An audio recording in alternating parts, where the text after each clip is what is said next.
Today we will be discussing the reintroduction of an extirpated mussel to southeastern Wyoming. This project was the reintroduction of the plain pocketbook mussel taken on by the Wyoming Game and Fish Department Aquatic Assessment Crew, with major support from the Nebraska Game and Parks Commission and in cooperation with the National Park Service. My name is Elise Heisman. I'm a fisheries tech with the Wyoming Game and Fish Department. With me I have Marshall Stewart, another fisheries tech, and this project is under biologist Stephen Siddons. Why do we care about freshwater mussel conservation? You'll see in this figure from NatureServe the proportion of species at risk by various plant and animal categories. Freshwater mussels are ranked as the most at risk with 69% of species. Mussels are a water quality indicator species in rivers and play an important role in the food chain. They're a filter feeder that constantly removes organics from the water, including plankton, algae, bacteria, and detritus. With that, they're susceptible to a number of anthropogenic and non-anthropogenic impacts. A project by the University of Wisconsin mapped mussel species diversity on a global scale. So here I have a segment of that map showing diversity within the U.S. And you can really see a hotspot of diversity in the southeastern U.S., and then decreasing diversity as you move out towards the western U.S., including in Wyoming. Within Wyoming, we have 7 species of freshwater mussels, 4 of which these are species of greatest conservation need. And those 4 include the plain pocketbook mussel that we'll be discussing today. Also from NatureServe, I have a range map of plain pocketbook mussels within the U.S. You can see that they're really prevalent on the eastern half of the United States, with Wyoming listed as vulnerable. This is a little bit outdated, as we do believe they're now extirpated within the state of Wyoming. But what's important to get from this map is that Wyoming is the furthest west and the highest elevation at which pocketbooks are found. In terms of their life history, plain pocketbook mussels are really your typical freshwater mussel. They're limited in their abilities to move around too much within their habitat, and they're dependent on host fish for distributing their larvae, called glochidia. We'll touch more on both of those things in a little while. Within southeastern Wyoming, plain pocketbooks were historically found in the Laramie and North Platte rivers, as you can see on my map here. However, they were last found live in 2008, and they have not been found live since then. Relic shells can still be found along the North Platte River below Casper and along the Laramie River up to Wheatland, so we do have proof of what this range was. But where does that leave us now? A few different surveys have been completed over the last decade that have helped us determine the status of plain pocketbook mussels.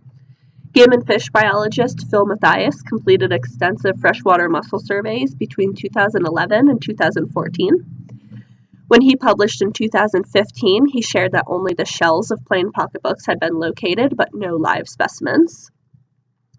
And then a game and fish contract biologist, Oliver Wilmot, used eDNA to survey for pocketbooks, as well as giant floater mussels. He had success for giant floaters, which was able to refine the known distribution of those, as well as proving the effectiveness of eDNA for mussel surveys. However, no pocketbook eDNA was detected. So this indicated either one of two things: extremely low abundances or extirpation. Further surveys completed by the Game and Fish Department prior to the reintroduction were also not successful in finding any live specimens, and so we have concluded that they were extirpated from the state. What we don't know, however, is why. Likely a big factor was water shortages and flow disruption. There has been a number of droughts over the last few decades that have reduced flow in the rivers, as well as irrigation withdrawal and agricultural water use. Changes in fish assemblage and barriers to fish movement, such as the Grey Rocks Reservoir, could be impacting the movement of mussel larvae. And poor water quality is also a factor. Because mussels are a filter feeder, pollution or ash from wildfire could also be harming them. With this assumption of extirpation, we began to do our homework. We had a few considerations to make prior to reintroducing mussels. The first being why we lost them. We obviously don't know. We can't pinpoint one reason, and it was likely a combination of the few. So we moved forward to looking at the suitable fish hosts for pocketbook lochidia. Fish community surveys on the Laramie River and North Platte tributaries completed in 2019 showed that, yes, we do have suitable hosts for pocketbook larvae to be spread. These are a very generalistic mussel and can use a number of different species. Ones that we found included small and largemouth bass, green sunfish, and walleye. What is important to note, though, is that the fish community in this area has shifted from the native assemblage to one dominated by introduced sport fish. Luckily for us, many of these species are still known hosts, but they're not the sauger that originally were prevalent in this river and what the pocketbook likely would have been using years ago. Water quality was the other major consideration. There's not a lot of literature on what mussels need, so we're basing off some research that was coming out of Nebraska. We were able to collect point water quality samples at 3 locations, and we felt confident with these parameters. What is important to note too as well is that water quality on the North Platte and its tributaries has improved in recent years. So regardless of specifics with the parameters, we know that it's much better than it was decades ago when pocketbooks were likely in their major decline. With these considerations in mind, we began to move forward with our plan for the reintroduction. This began with site selection. So we conducted habitat surveys in summer 2020 to identify release points. We were looking for substrate and flow conditions that were identified in Ullman 2017. So these included looking for areas that were deep enough to avoid periods of low flow, but also deep enough to avoid predators such as raccoons. We'd be looking for areas with a visible current that would help maintain oxygen and a food source for the mussels, but not where scour was likely, where the mussels could be washed away in periods of high flow. We'd also be looking for a mix of substrate sizes to help with the mussels burying themselves. And the ultimate goal was to establish beds, where we would have multiple year classes in one area to promote reproduction. The presence of cylindrical paper shell mussels in some of these survey areas increased our confidence that these parameters would also potentially be acceptable for the pocketbooks. Using these parameters, 74 sites were selected. There were 2 reaches below the Grey Rocks Reservoir Dam at Fort Laramie National Historic Site, and 2 reaches above the Grey Rocks Reservoir at the Loomis Ranch. Both on the historic site and the Loomis Ranch, we know that we'll have accessibility in the future, whether through the National Park Service or through our good working relationship with the Loomis Ranch owners. This accessibility is so important so that we know that we've put these mussels here and we will be able to survey them again over the coming years. The Loomis Ranch property was also really important because that's the closest area to where the last live pocketbook was found in Wyoming. We also know that above Grey Rocks Reservoir, the flows tend to fluctuate more and the temperatures are higher. While below the reservoir, the tailwater effect helps confirm that we'll have cooler water and higher flows. So this really helps us just from putting all of our eggs in one basket, and we know that if one site fails, we do have another site of mussels that we could potentially then spread out later on if needed. I'm going to pass it along to Marshall now, and he'll discuss some of what we're doing with Nebraska and then further details on our reintroduction and our results. Once we would determine stocking locations, we needed to determine where we would get the mussels from. Nebraska has been pursuing a plain pocketbook mussel reintroduction program, and they started rearing in 2016. They reared plain pocketbook as well as fat muckets at their hatchery, and Nebraska's brood stock comes from the Elkhorn River in Nebraska. This is the closest naturally reproducing plain pocketbook population to our reintroduction sites. The reintroduction was a group effort with Nebraska Game and Parks rearing the mussels, and then Wyoming Game and Fish Department transported the mussels to the stocking locations, and with assistance of the National Park Service, we were able to stock the mussels. In accordance with Wyoming protocol, a HACCP form was completed and followed to reduce the chances of any unwanted introductions. We obtained 3 age classes from Nebraska. 1 2, and 3-year-olds. This will help increase the likelihood of the mussels being able to repopulate these reaches faster, and we could see how the different age classes responded. All mussels were tagged with 3 tag types. Every mussel had a glue dot to show that they came from the hatchery, and it was an economic and reliable way to batch mark these mussels. Some of the mussels were marked with an alphanumeric hull print. This allowed us to identify individuals, but it was economic and had high tag retention rates. A small number of the mussels had pick tags. This allowed for identification, and we were able to use the submersible pit tag scanners to determine and search for these mussels. These tag types the pit tags may have lower retention rates, but in the end, they were very useful in relocating and finding these mussels again. Our homework phase started in 2017 and went up to 2020. This included some of the things that Elise talked about with determining stocking location, site selection, and where we were going to get the mussels from. The first stocking happened in July of 2020 with 2,453 mussels being stocked. Following that, there was a brief survey, and then later in the year, in September of 2020, there was a more intense survey. Throughout the winter, we were concerned about mussel survival, so we completed another brief survey in the spring of 2021, and we were able to find that the mussels were still alive and doing well, so we continued with the stocking in 2021 in July with a total of 3,111 mussels stocked. Following that stocking, another brief survey to determine if there were any causes of mortality or unforeseen circumstances that may have caused the mussels to get predated on. After that period, there was another intense survey in August of 2021 where we found 214 mussels. So in total, we had 5,564 mussels stocked and 224 mussels that we've recovered during these intense surveys.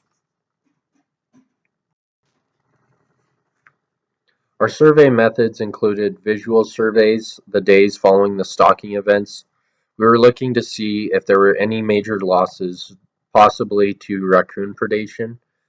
Nebraska has experienced raccoon predation following the days after their stocking, so we wanted to ensure that that wasn't happening here.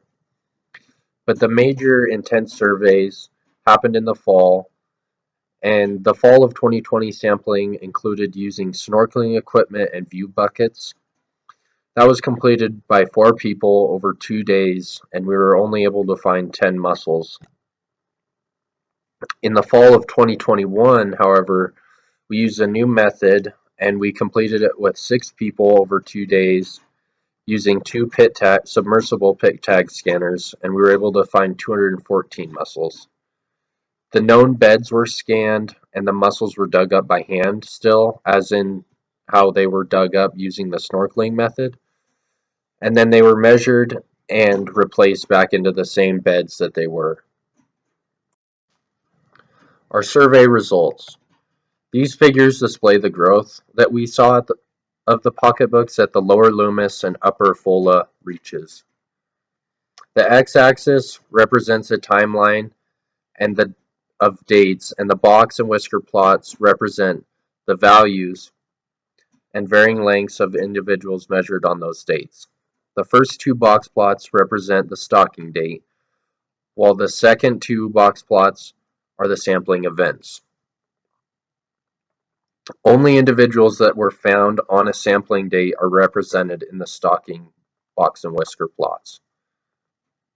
The first graph, or the graph on the left, represents the annual differences in growth, which is a period of 397 days, while the second graph displays the short-term differences in growth of 47 days. What you can see is that most of the growth is happening during the summer months. And the Loomis Ranch reaches tend to have higher growth than the Fort Laramie or Fola reaches. Hallen and Neves in 2006 found that it was most effective to stock mussels in June to allow for the most growth before the winter season. And overwinter survival has also been shown to have a size-dependent relationship. So we were trying to see that the mussels were growing before the winter, and then that is a good sign that they're going to make it through the winter.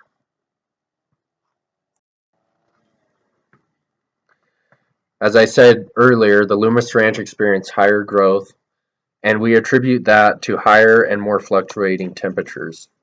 The August mean for the Loomis Ranch sites was 73.1 degrees Fahrenheit, but the Fort Laramie sites had a lower August mean of 68.6 degrees Fahrenheit.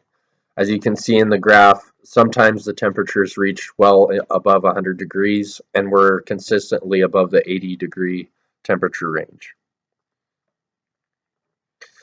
Although the Loomis sites had higher temperatures and experienced more growth, the Fort Laramie sites have the benefit of being downstream of the dam from Grey Rocks Reservoir, and this could shield the mussels downstream from ash flows or other forms of pollution that might get into the Laramie River system.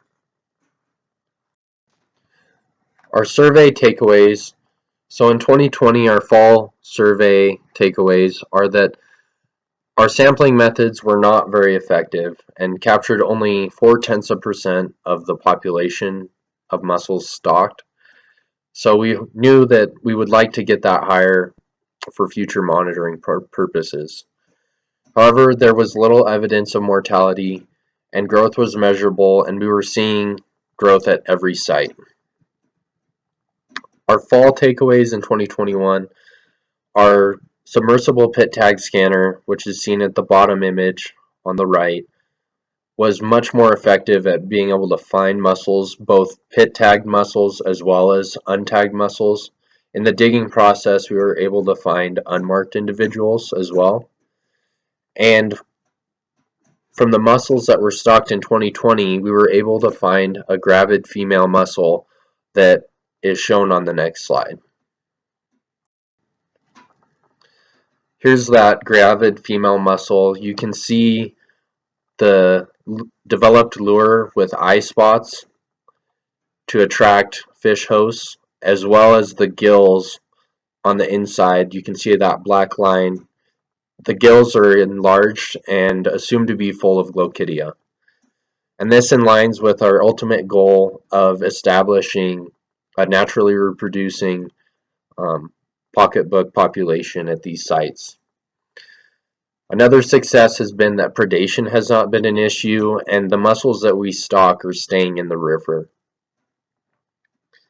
With the pit tag scanner vastly improving our survey efficiency, we're able to go to sites and work through them a little bit quicker than with the snorkeling, and we have more confidence that we can find the mussels that we stock. Also, overwinter survival has not appeared to be an issue for the 2020 stockers, and hopefully this year we hope to see the 2021 stocking being as successful or more successful. With those successes in mind, we look towards the future of this project. We will continue monitoring those Laramie River sites for growth, sexual maturity, and mortality, with the ultimate goal of establishing a wild reproducing population of plain pocketbook mussels in the Laramie and North Platte River systems as there once was. Feel free to reach out with any questions, and thank you for listening.